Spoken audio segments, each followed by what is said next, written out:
ఈ సంకుబుడి కొంగలో నుంచి మనం నేర్చుకునే దివ్యమైనటువంటి పాఠం, సింబల్ ఆఫ్ కైండ్నెస్. సంకుబుడి కొంగను ఇంగ్లీష్లో స్టార్క్ అని అంటారు, హిబ్రూలో చెసిదా. చెసిదా చూసారా, చెసిదా అనే పేరు వాడతారు. చెసిదా అనే హిబ్రూ వర్డ్కి తెలుగులో ఉన్న అర్థం ఏంటంటే ప్రేమ గలది, దయగలది, కనికరం గలది అని అర్థం. ఇప్పటి వరకు చెప్పే కదా, ఈ మగ ఆడ ఈ సంకుబుడి కొంగలు పిల్లల పట్ల పెంచే ప్రేమ ఇంత అంత కాదు. అగైన్ సెకండ్ వన్, ఈ తల్లిదండ్రులు వృద్ధాప్యానికి వచ్చిన తర్వాత, నా వైపు చూడ, ఈ తల్లిదండ్రులు వృద్ధాప్యానికి వచ్చిన తర్వాత తల్లిదండ్రుల పట్ల పిల్లలు పెంచే ప్రేమ ఇంత అంత కాదు. వినారు ఈ మాట? పిల్లల పట్ల తల్లి తండ్రి పంచే ప్రేమ నోటి మాటలతో వివరించలేకే దీనికి పెట్టబడిన పేరు చెసిదా. చెసిదా అంటే ప్రేమగల, జాలిగల, కనికరమగల అని పెద్ద పదాలు వాడారు. ఎందుకు ఈ పదాలు వాడారంటే ఇవి ఎంత అపురూపంగా చూసుకుంటాయో ఒక వీడియో మీకు చూపిస్తాను. నా వైపు చూడండి, ఒక వీడియో చూపిస్తాను. చూపించే ముందు, సంకుబుడి కొంగలు పిల్లలు పుట్టిన తర్వాత వాడికి కళ్ళు కనపడం. సహజంగా మన పిల్లలు ఉన్నారు, వాడు పుట్టడంతో మాట్లాడడానే కానీ ఈ కాల పిల్లలైతే కళ్ళు తెరవటం ఏం కర్మ, అవసరమైతే ల్యాప్టాప్తో కూడా ఆడుకుంటాడు. అంత ఫాస్ట్ జనరేషన్. పుట్టడంతో మన పుట్టిన పిల్లలు కళ్ళు తెరుస్తారా లేదా? విచిత్రం చూడండి. వాళ్ళని అట్లా తల్లి తన ఇట్లా దగ్గరకు తీసుకుంటే చాలు, తీసుకోక మునిపే వాడు చాలా సంవత్సరాల నుంచి పాలు తాగినోళ్ళలాగా ఆ తల్లి తన ఛాతి మీద పెట్టుకోవడంతో ఎంత చక్కగా పాలు తాగుతాడో. కానీ ఈ పక్షి దగ్గరికి వచ్చేసరికి పిల్లలు పుట్టేటప్పటికీ కళ్ళుండవు, కళ్ళు సరిగా కాదు, అస్సలు కనపడవు. రెండోది, ఏదైనా ఆకలైనా బాధైనా చెప్పుకోవటానికి సంకుబుడి కొంగకు వోకల్ కార్డ్స్ స్వరపేటిక ఉండదు. అది 3వ సెషన్లో చెప్తా. రైట్? ఇప్పుడే చెప్పంటారా? లేదు, 3వ సెషన్లో చెప్తా. దానికి స్వరపేటిక ఉండదు. చిన్నపిల్లలు పుట్టిన తర్వాత ఇప్పుడు మన పిల్లలు ఉన్నారు, వాడు ఆకలైందనుకోండి, వాడి సిగ్నల్ ఏంటి చెప్పండి? సూపర్. వాడు బట్టలు తడుపుకున్నాడు అనుకోండి, చెప్పాలి గట్టిగా. డాక్టర్ గారు ఏం చేస్తాడు? వాడికి దేనికైనా అరుపేవాడు ఆయుధం. అరుపుతో పావడుగెత్తున్న ఈ చిన్నపిల్లోడు 6 అడుగుల అమ్మని గజ ఉనికించి వదిలిపెడతాడు. వాడికి ఆయుధం ఒకటే, అరుపేవాడు ఆయుధం, ఏడ్పేవాడు ఆయుధం. అయితే ఈ సంకుబుడి కొంగలు చిన్నపిల్లలు ఉన్నాయి కదా, ఆకలింది అనుకోండి, బాధ చెప్పుకోవడానికి స్వరపేటిక లేదు. సరే, అమ్మ పలానా చోట ఉందని నడుచుకుంటా వచ్చి మమ్మీ అని ఇట్లా గేరటానికి కళ్ళు లేని తన చిన్న బిడ్డని, స్వరపేటిక లేని తన చిన్న బిడ్డని ఆ పక్షి, ఆడపక్షి ఎంత అద్భుతంగా చూసుకుంటుందో. ఆహారమేమో మగపక్షి తీసుకొచ్చి చూడాలి, ఆహారమేమో మగపక్షి తీసుకొచ్చి ఇస్తే ఈ పిల్లల్ని కంటిపాపలాగా ఆడపక్షి జాగ్రత్తగా కాపాడుకుంటుంది. అద్భుతం. ఆహారం వాటికి పెట్టే విధానం. కానీ ఇప్పుడు వర్షం పడుతుంది, గూడు కట్టుకుంది. అయినా వర్షంలో ఆ గూడులో కూడా వర్షం వస్తుంది. ఇప్పుడు అది చెన్నై షాపింగ్ మాల్కో, ఆర్ఎస్ బ్రదర్స్కో, ఏదో జనరల్ షాప్కి వచ్చి ఎప్పుడైనా గొడుగు కొనుక్కొని వెళ్ళటం చూసారా? నా పిల్లలు వర్షానికి తడవకూడదు, ఆమెనా, నా పిల్లలు వర్షంలో తడవకూడదు, వర్షానికి నానకూడదని చెప్పి ఎక్కడైనా షాపింగ్ మాల్కి వచ్చి గొడుగు కొన్న దాఖలాలు చూసారా? మీరు చూసినట్టున్నారు. జాకబ్ అని ఏం చెప్పట్లా, నేనైతే చూడలా. ఏమండి ఆదాం గారు, ఏదైనా తోటలో ఉన్నారా? తోటలోంచి బయటకు వచ్చారా? ఎప్పుడైనా గొడుగు కొనుక్కోవటానికి వచ్చిందా సార్? అదే రాదు. మరి పిల్లలు తడవకుండా ఏం చేస్తుందో చెప్పమంటారా? ఎప్పుడైతే వర్షపు చినుకులు పడుతున్నాయో ఆ తల్లెట పిల్లల దగ్గరికి వెళ్ళి రెక్కలు విప్పి తన రెక్కల్నే గొడుగుగా చేసి వర్షంలో తడవకుండా పిల్లల్ని అంత జాగ్రత్తగా కాపాడుకుంటాయట. ఎంత ప్రేమ! తమ్ముడు, ఆ వీడియో ఉందా? వాటి దాహం తీర్చడానికి చూడండి.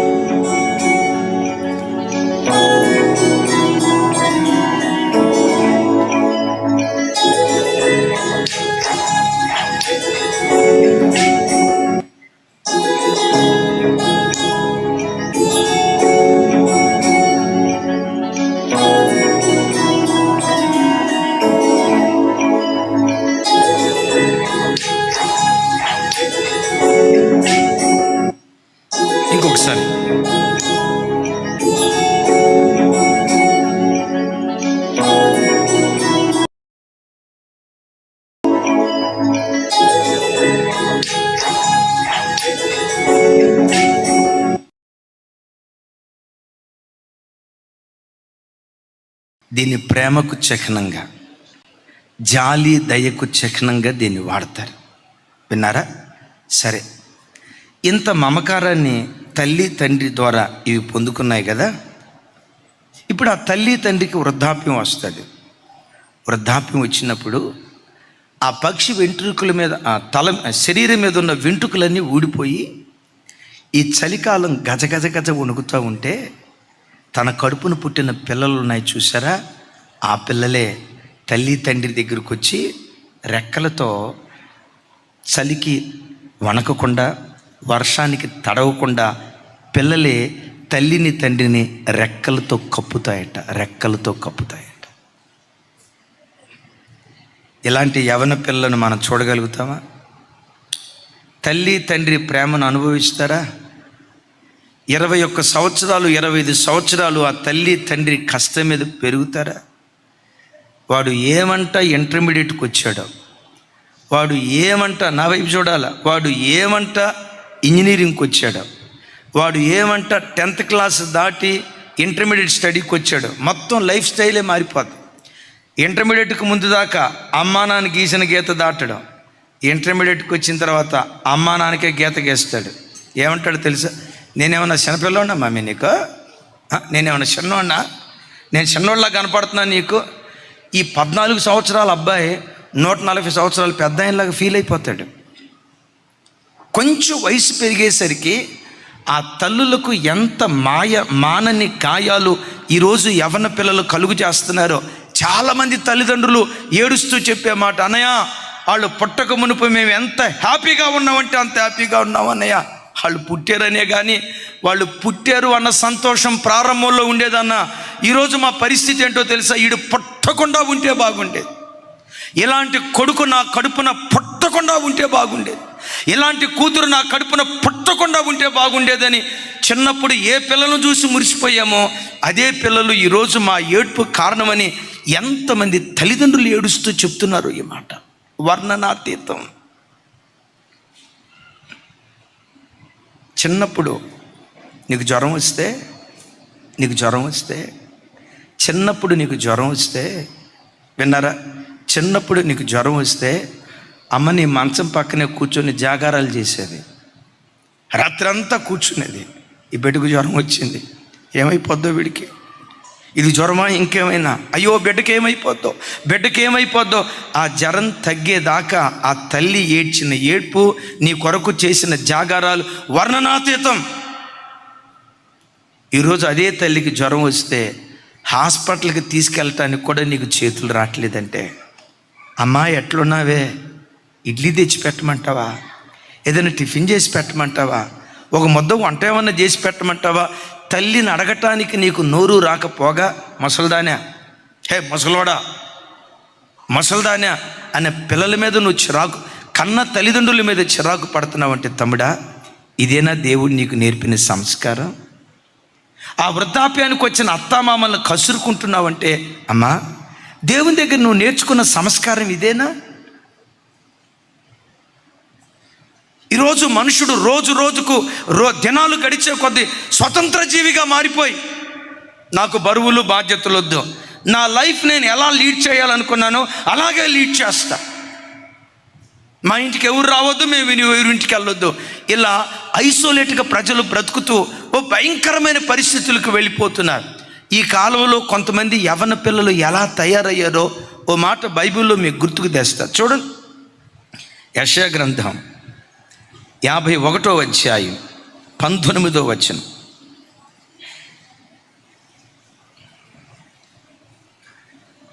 నాతో కలిసి చెప్పండి.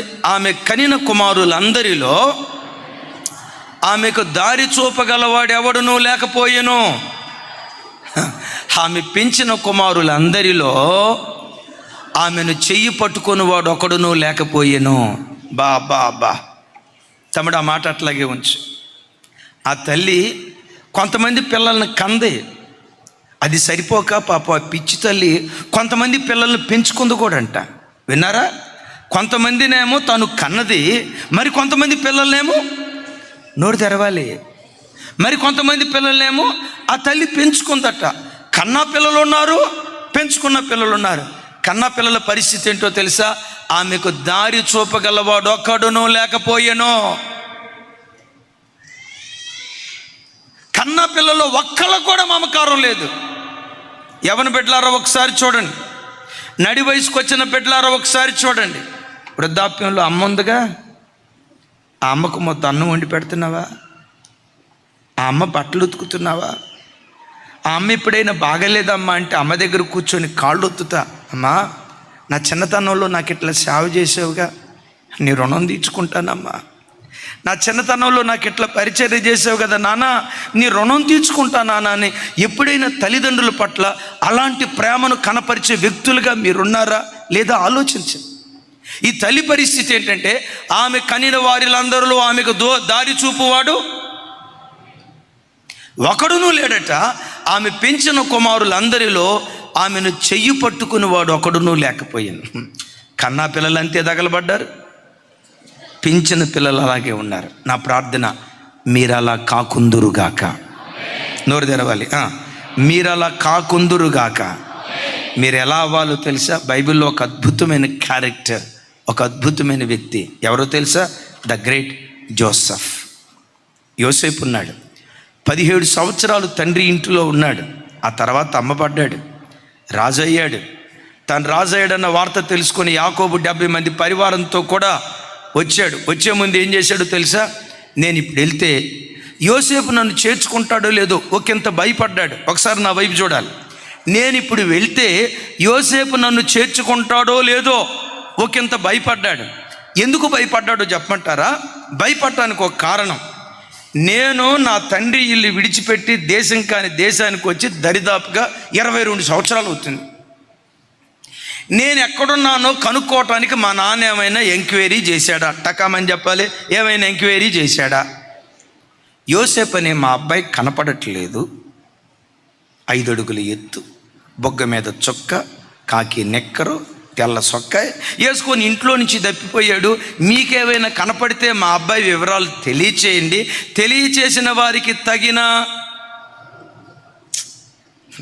చెప్పాలి సార్, మాకు వివరాలు చెప్పిన వారికి తగిన పారితోషికం ఇవ్వబడును అని ఏమైనా అడ్వర్టైజ్మెంట్ ఇచ్చాడా?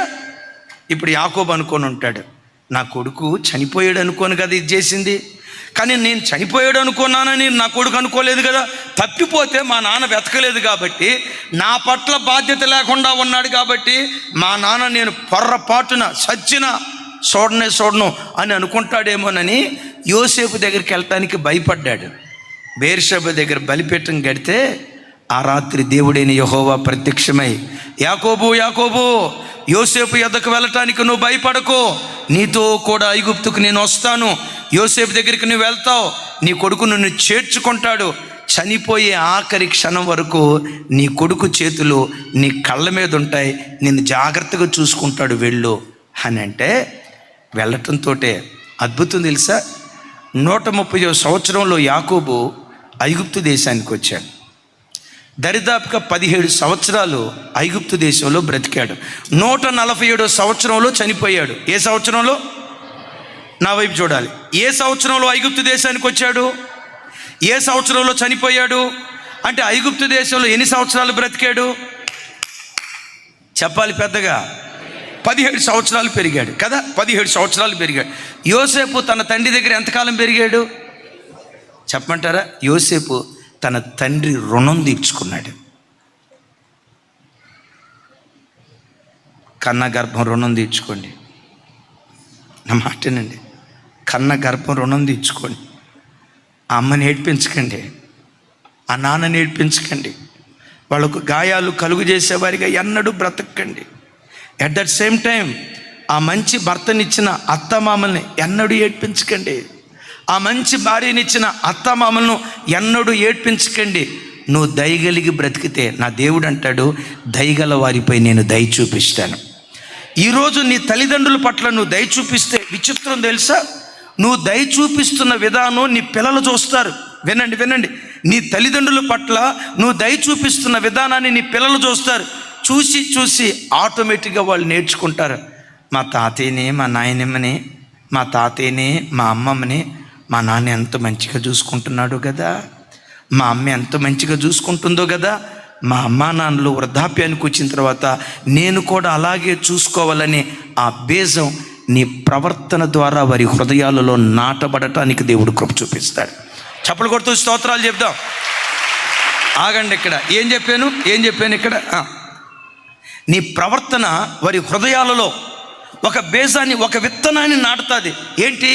ఇలా ప్రేమగా ఉండాలిరా, ఇలా ఆప్యాయంగా ఉండాలిరా, ఒకళ్ళ పట్ల ఒకళ్ళు ఇలా దయ చూపించాలిరా అని ఆ బీజం పసితనంలో నీ పిల్లలు నీ ప్రవర్తన చూసినప్పుడు నువ్వు అత్తను పలకరించే విధానం, అత్తయ్యా అమ్మా, అత్తయ్యా అమ్మా అని పిలుస్తావే, రేపు నీ పిల్లలు కూడా నిన్ను అలా చూసుకునేటట్లుగా ఆ మనసును చిన్నతనంలోని దేవుడు పుట్టిస్తాడు. అట్లా కాకుండా ఈ ముసలిది సావనన్నా సావదు, ఊరిలో అందరికీ సావు వచ్చింది కానీ ఈ ముసలిదానికి సావు రాల. మన కరోనా కాలంలో ముసలోళ్ళు అందరూ చచ్చిపోయారు. ఇది మొండిపిండం, గట్టిపిండం నా ప్రాణానికే దాపురించింది, దీంతో నేను ఏగలేకపోతున్నా అని అన్నావు అనుకో, ఈరోజు ఏది విత్తావో రేపు అదే కోసేటువంటి ప్రమాదం ఉంది. నేను ఎప్పుడు చెప్తా కదా, తల్లి నా వైపు చూడండి రా, ఈ 66 పుస్తకాలు మిక్సీలో వేసి దీని సారం బయటికి తీస్తే 2 అక్షరాల్లో ముడిపడింది. ఆ 2 అక్షరాలే ప్రేమ, ప్రేమ, ప్రేమ, ప్రేమ. ప్రేమ ఎంత గొప్పది! విశ్వాసము, నిరీక్షణ, ప్రేమ వీటిలో శ్రేష్టమైనది ప్రేమే. ఎందుకో తెలుసా? ప్రేమ శాశ్వత కాలం ఉండును. చప్పలు కొడుతూ స్తోత్రాలు చెప్దాం. 4th one, it's the symbol of refusing. 5th one, it's the symbol of kindness. అద్భుతం. 6th one, ఇది చెప్పి నేను ముగిస్తా. ఈ సృష్టిలో కొన్ని పక్షి జాతులు ఉన్నాయి. వాటిలో ప్రాముఖ్యంగా పావురం, 2వది పక్షిరాజు, 3వది సంకుబుడి కొంగ. దరిదాపుగా ఇవన్నీ ఈ విషయంలో ఒకే విధమైన లక్షణాలు కలిగి ఉంటాయి. ఒకసారి చూడు తమ్ముడు. ఫెయిత్ఫుల్నెస్ లేక తమ్ముడు 6th పాయింట్ ఒకసారి చదవండి. సింబల్ ఆఫ్ ఏంటి దానిలో ఉన్న గొప్పతనం అంటే, ఒకసారి సంకుబుడి కొంగ ఒక జత పక్షిని చేరిన తర్వాత ఇంకొక జతకు పొరపాటును వెళ్ళదు. రైట్? ఒకవేళ మగధ చనిపోయింది అనుకోండి, ఆడది ఒంటరిగా ఉంటుంది. ఆడది చనిపోయింది అనుకోండి, మగది ఒంటరిగా ఉంటుంది.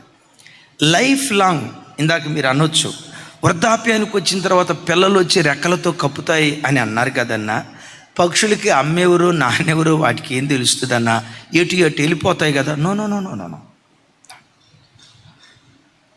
ఈరోజు ఈ జాత పక్షి రేపు ఇంకొక జాత కట్టవచ్చు కదా. నో, అవి వేరే పక్షుల్లో ఉంటాయి. కానీ సంకుబుడి కొంగలు అది ఉండదు.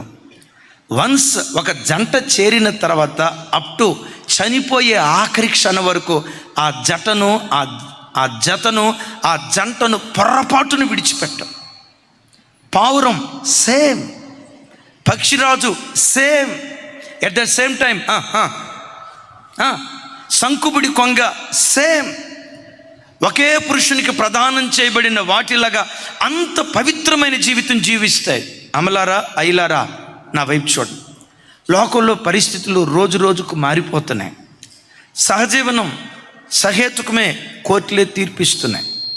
అక్రమ సంబంధాలు సహేతుకమే, కోర్టులే తీర్పిస్తున్నాయి. భార్య ఉండగా ఇంకొక స్త్రీని చేరటం, భర్త ఉండగా మరొక పురుషుని చేరటం, ఇవి సహేతుకమే అని కోర్టులు దాన్ని అంగీకరిస్తున్నాయి. కోర్టులు అంగీకరించవచ్చు, లోకపు ప్రభుత్వాలు అంగీకరించవచ్చు, పరలోకపు ప్రభుత్వం పొరపాటున దీన్ని అంగీకరించదు. చప్పలు కొడితే యేసయ్యకు స్తోత్రాలు చెప్దాం. పరలోకపు ప్రభుత్వం చెప్పే మాట కుటుంబ వ్యవస్థ పట్ల ఏదెను తోటలోనే బయలుపరచబడిన దేవుని నీతి. ఆదాముకు గాఢ నిద్ర కలుగు చేసి ఆదాము ప్రక్కలో నుంచి ఎముకను తీశాడు. తీసిన ఎముకలో నుండి ఎంతమంది అవమలన చేశాడు? నవీనా 7గురునా? ఎంతమందిని చేశాడు? ఒకే అవమన చేశాడు. 7గురు అవమన చేస్తే బాగుండేది కదా అని అనుకుంటే, ఒకవేళ 7గురు అవమలనే కనుక చేసుంటే ఆదాము 7గురికి ఏమని పేరు పెట్టేవాడో తెలుసా? మొదట ఆమెకి ఆదివారం అవ్వమ్మ, రెండో ఆమెకి సోమవారం అవ్వమ్మ, మూడో ఆమెకి మంగళవారం అవ్వమ్మ, నాలుగో ఆమెకి,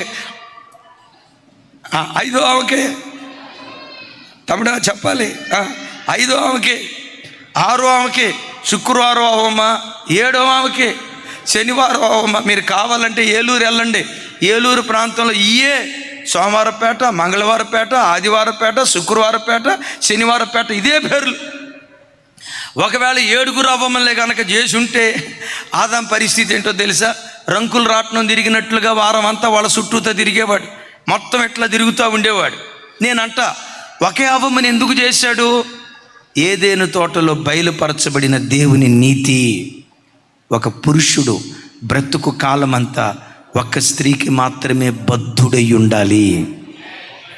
ఒక స్త్రీ బ్రతుకు కాలమంతా భర్త అందగాడైనా కాకపోయినా, కోపిష్టోడైనా సౌమ్యుడైనా, సంపాదనాపరుడైనా కాకపోయినా, సంతోష పెట్టేవాడైనా దుఃఖ పెట్టేవాడైనా, ఒక్కసారి వివాహ వ్యవస్థ ద్వారా ఒక పురుషుణ్ణి చేరిన తర్వాత చావైనా రేవైనా, మరణమైనా జీవమైనా, ఒక స్త్రీ బ్రతుకు కాలమంతా ఆ భర్తకే బద్ధురాలై ఉండాలి.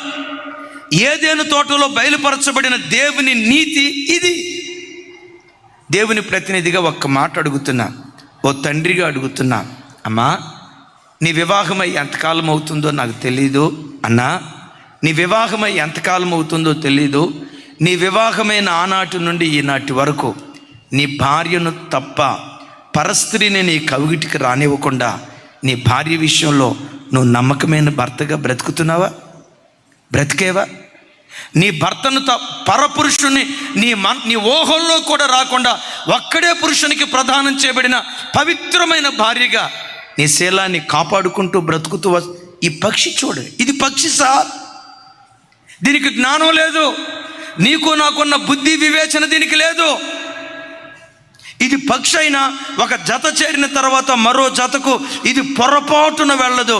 ఇంత గొప్ప లక్షణం దీనిలో దేవుడు ఉంచాడు. చప్పలు కొడుతూ స్తోత్రాలు చెప్తా. ఒకవేళ మీకు వివాహం కాలేదా, మీ కన్యత్వాన్ని కాపాడుకోండి. ఎందుకో చెప్పమంటారా? వివాహం కాకమునుపు నీ కన్యత్వాన్ని కాపాడుకుంటే ఆ అబ్బాయి నచ్చాడు, ఈ అబ్బాయి నచ్చాడు, ఆ అబ్బాయి నన్ను చూసి నవ్వాడు, ఈ అబ్బాయి నన్ను చూసి నవ్వాడు, ఈ అమ్మాయి నన్ను చూసి ముసి నవ్వులు నవ్వింది, మూతి తిప్పింది, అది ఒక రకంగా సైగ చేసింది, నన్ను చూడటంతో సిగ్గుపడింది, అది ఒక రకంగా మాట్లాడింది, రైట్ తనే నన్ను అని తప్పటడిగి వేసావనుకో, వాక్యం దానికి ఏమని పేరు పెట్టిందో తెలుసా? జారుడు అని పేరు పెడుతుంది. వివాహం కాకమునుపు తప్పటడుగు వేసేవాడు జారుడు వాక్యం అంటుంది. రైట్, నీ లైఫ్ నీ ఇష్టం, నువ్వు లీడ్ చేసుకో, నేను కాదన్ను. అయితే దేవుని వాక్యం ఏమంటుంది? ఏది విత్తుతామో దాన్ని కోస్తామనే వాక్యం అందా లేదా? నోరు తెచ్చి చెప్పాలి తమ్ముడా, వాక్యం అందా లేదా? వివాహం కాకమునుపు నువ్వు జార కార్యక్రమాలు చేస్తే, తప్పటడుగులు వివాహం కాకమునుపు జార కార్యక్రమాలు చేస్తే రేపు నీకు పెళ్ళైన తర్వాత పిల్లలు పడతారు కదా. నేను చెప్పించట్లా, నీ కడుపును పుట్టబోయే పిల్లలు కూడా జార సంతతి పుట్టుకొని వచ్చే ప్రమాదం ఉంది, జాగ్రత్త. గుండెలు బ్రద్దలు కావట్లేదా? నీ కడుపును కూడా జార సంతతి పుట్టుకొని వస్తుంది. నాకు వయసు ఉంది, నాకు అందం ఉంది, ఇలా ప్రపోజల్ పంపించారు, నా లైఫ్ నా ఇష్టమని ఇష్టానుసారంగా నువ్వు ప్రవర్తిస్తే వేప చెట్టుకు వేపకాయలే వస్తాయి కానీ మామిడికాయలు వచ్చినట్లుగా ఎక్కడైనా విన్నారా సార్ మీరు? సుమన్ విన్నారా? ఎక్కడో ఒకసారి చెప్పండి, అది వింత. వేప చెట్టుకు వేపకాయలే వస్తాయి, మామిడి చెట్టుకు వేపకాయలు రావు, మామిడి చెట్టుకు మామిడికాయలే వస్తాయి. నేనంట ఈ దినాల్లో భక్తిపరులు కడుపున భక్తిపరులే పుట్టని పరిస్థితిలో భక్తిహీనంగా బ్రతికితే పుట్టబోయే సంతతి ఎంత దౌర్భాగ్యపు సంతతిగా ఉంటుందో తస్మాత్ జాగ్రత్త. యేసయ్యకు మహిమ కలుగును గాక. కన్యత్వాన్ని కాపాడుకుంటూ దేవుని కొరకు బ్రతుకుదుం గాక. దేవుడు అలాంటి మనసు ఇచ్చేటట్లు స్తోత్రాలు చెప్దాం. సరే, ఇది శరీర సంబంధమైంది. అసలు దీనిలో ఉన్న ఆత్మీయ కోణం ఏంటో తెలుసా? అపోస్తలుడైన పౌలు గారు కొరింథీ సంఘంతో మాట్లాడుతూ ఇలా అంటాడు. చూడండి, 11వ అధ్యాయం 2వ వచనం. నాతో కలిసి చెప్పండి. దేవాసక్తితో మీ యొడల ఆసక్తి కలిగి ఉన్నాను, ఎందుకనగా పవిత్రురాలనైన కన్యకగా ఒక్కడే పురుషునికి అనగా క్రీస్తుకు సమర్పించవలెనని మిమ్మును ప్రధానము చేసి తిని. రెండు చేతులైతే చప్పలు కొడితే యేసయ్యకు స్తోత్రాలు చెప్దాం. లైవ్ చూస్తున్న బిడ్డలు కూడా ఈ మాట గమనించండి. అందరూ నా వైపు చూడాలి. ఇది చెప్పి నేను ముగిస్తా. ఈ సృష్టిలో ఇద్దరు పురుషులు ఉన్నారు. ఒకడు పరపురుషుడు, రెండో వ్యక్తి స్వపురుషుడు. ఆ స్వపురుషుడు ఎవరో తెలుసా? మన ఆరాధ్య దైవం ప్రభు అయిన యేసుక్రీస్తు వారు. పరపురుషుడు ఎవరో తెలుసా? శత్రువైన సాతాను. అయితే అద్భుతం, ఒకప్పుడు పరపురుషుడైన శత్రువైన సాతాను కౌగిల్లో మనం బ్రతుకుతున్న దినాల్లో కల్వరిలో తన పవిత్రమైన రక్తాన్ని చిందించి తన రక్త ధారల ద్వారా పాపపు బానిసత్వం నుంచి విడిపించి యేసుక్రీస్తు వారు బాప్తిస్మం ద్వారా మనలను ప్రదానం చేసుకున్నాడు. యేసయ్యకు మహిమ కలుగును గాక. యేసయ్య మనల్ని ఏం చేసుకున్నాడు? ఎవరెవరైతే బాప్తిస్మం తీసుకొని ఈ స్థలంలో ఉన్నారో, బాప్తిస్మం పొందిన ప్రతి బిడ్డ ప్రదానము చేయబడిన కన్యకలం. ఆమెన్. నేను మిమ్మల్ని అడుగుతాను, ఎంతమంది పురుషులకు ప్రదానం చేయబడ్డాం? ఇక్కడ అంటాడు ఒక్కడే పురుషుడు. ఆ ఒక్క పురుషుడే మన ఆరాధ్య దైవం ప్రభు అయిన యేసుక్రీస్తు వారు. మనకు దేవుళ్ళు లేరు. ఎంతమంది దేవుళ్ళకు ప్రదానం చేయబడ్డాం? ఎంతమంది దేవతలకు ప్రదానం చేయబడ్డాం? మనకు ఎంతమంది దేవుళ్ళు దేవతలు? పెద్దగా చెప్పాలి. మనకు ఒక్కడే దేవుడు. ఆ ఒక్క దేవునికే మనం ప్రదానం చేయబడ్డాం. యేసయ్యకు మహిమ కలుగును గాక. యేసుక్రీస్తు వారు దేవుళ్ళలో ఒక దేవుడు కాదు, దేవతల్లో ఒక దేవత కాదు. ఈ సృష్టి అంతటికి ఒక్కడే ఒక్కడే ఒక్కడే ఒక్కడే దేవుడు ఉన్నాడు. ఆయన పేరే నజరేయుడైన యేసుక్రీస్తు వారు. పెద్దగా చెప్తాం ఆమేన్. ఆయనతో బ్రతకటానికే మనం ప్రదానం చేయబడ్డాం. మనం ఎవరిని విమర్శించకూడదు. ఎఫెసీ పట్టణం ఉంది. ఎఫెసీ పట్టణంలో దరిదాపుగా 8,000 గృహాలు ఉండేయట. ఒకసారి చెప్పండి. 8,000 మంది మనుషులు ఉండేవాళ్ళట ఆ రోజుల్లో. పౌలు గారు పత్రిక రాసేటప్పటికి 8,000 మంది మనుషులు ఉండేవాళ్ళట. ఆ 8,000 మంది మనుషులున్న ఆ పేద ఊరికి 32,000 దేవాలయాలు ఉండేయంట.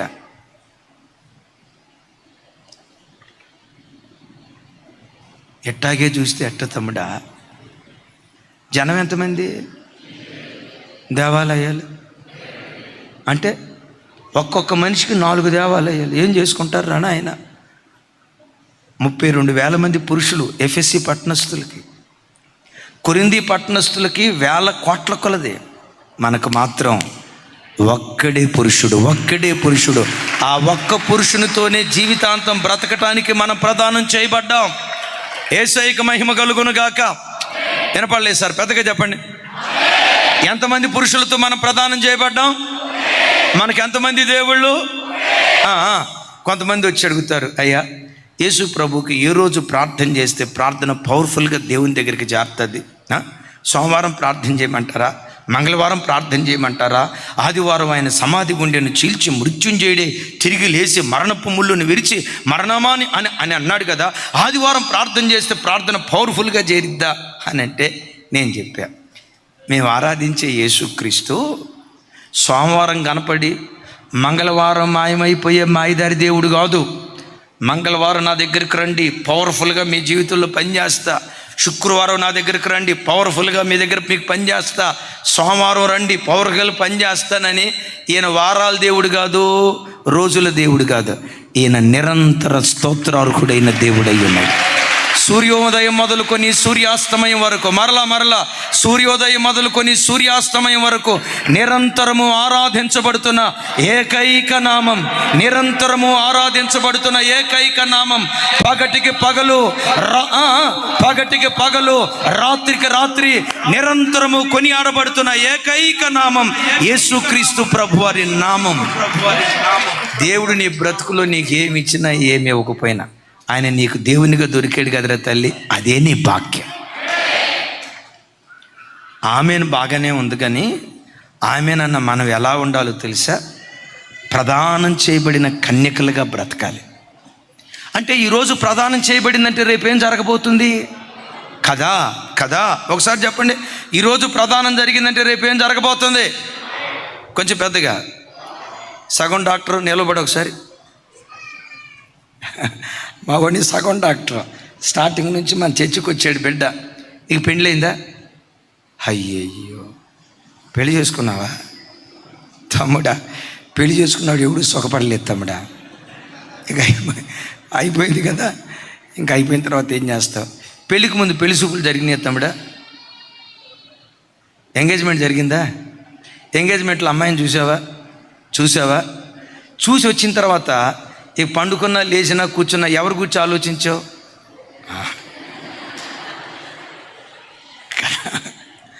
కదా. ఈ బంధం ఉంది చూసారా, 40-50 సంవత్సరాలు. యేసయ్యతో మనకుండే బంధం పరలోకంలో యుగాయుగాలు బ్రతకబోతుంది. ఒక అమ్మాయి ప్రదానం చేయబడిన తర్వాత కూర్చున్న లేచిన తాను వివాహమాడబోయే తన స్వపురుషుని గురించి ఎలా కలలు కంటదో, బిడ్డ కూర్చున్న లేచిన నీ ఊహలు యేసయ్య చుట్టూతో ఉండాలి. నీ ఆలోచనలు యేసయ్య చుట్టూతో ఉండాలి. యేసు యేసు యేసు అంటూ ఆయన ప్రపంచంలో విహరించే వ్యక్తులుగా నేనొక్కడే పురుషునికి ప్రదానం చేయబడ్డా. ఈయన ఎంత రోషం కలిగినోడు తెలుసా? ఒకసారి ఈ మాట చెప్పండి. భర్తకు పుట్టు రోషం.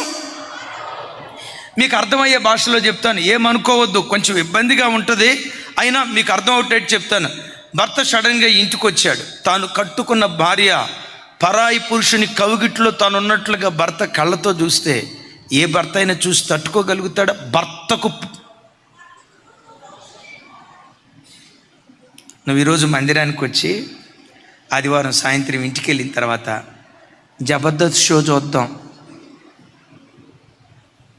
బిగ్ బాస్ షో చూద్దాం, ఫోన్లో అదేదో పనికి మాలింది చూద్దాం అని చూస్తే నీ భర్త ఒప్పుకోడు. నీ భర్త మనసు ఏంటో తెలుసా? నా భార్య నాకు మాత్రమే సొంతమై ఉండాలి, బ్రతుకు కాలమంతా నాకు మాత్రమే సొంతం. సార్ నేను అంటాను, నీతి జాతి లేని మనకే, ఎస్ దేవునితో పోలిస్తే మనకేమి నీతి ఉంది, ఏ జాతి ఉంది? నేను అంటాను, నీతి జాతి లేని ఒక పురుషుడే నా భార్య నాకు మాత్రమే సొంతం అని అనుకున్నప్పుడు నీతి న్యాయాలకు నిలువుటద్దు నీవు ఆరాధించే యేసుక్రీస్తు ప్రభువారు కదా. ఆయనకుండే రోషం ఏంటో తెలుసా? నా భార్య నాకు మాత్రమే సొంతమై ఉండాలి, అనుక్షణం నన్ను ఆరాధించే ఆరాధికురాలిగా నా బిడ్డ బ్రతకాలి. ఒక అడుగు లోకం వైపేసి ఇంకొక అడుగు నీ దగ్గరకు వస్తానంటే ఈ భర్త కాంప్రమైజ్ కాడు. ఒకరోజు ఆ ఇంటికి వెళ్ళిన తర్వాత కాంప్రమైజ్ కాడు. ఒకరోజు కళ్ళు కాంపౌండ్ దగ్గర కూర్చొని, ఒకరోజు బ్రాందీ షాప్ దగ్గర కూర్చొని, ఒకరోజు ఐమాక్స్ థియేటర్లో కూర్చొని, ఇంకోసారి లుమిని పార్క్ దగ్గర కూర్చొని ఈ చెత్త కార్యక్రమాలు చేసి మరలా ఆదివారం వచ్చి నా సర్వం నీవే యేసురాజా అని అంటే నోరు మొయ్యరా అని అంటాడు. ఎందుకో తెలుసా? భర్తకు పుట్టు రోషం, మహారౌద్రం కలిగింది. ఈ భర్త ఆశ ఏంటో తెలుసా? జీవితాంతం నీవు నీ భర్త నీవు, మన యజమానుడు యేసయ్య నీవు, మనం కలిసి యుగాయుగాలు బ్రతకాలి. అదేదైన ఆశ. ఒక్కడే పురుషునికి ప్రదానం చేయబడిన పవిత్రురాలైన కన్యకగా దేవుని కొరకు బ్రతుకుదుంగాక.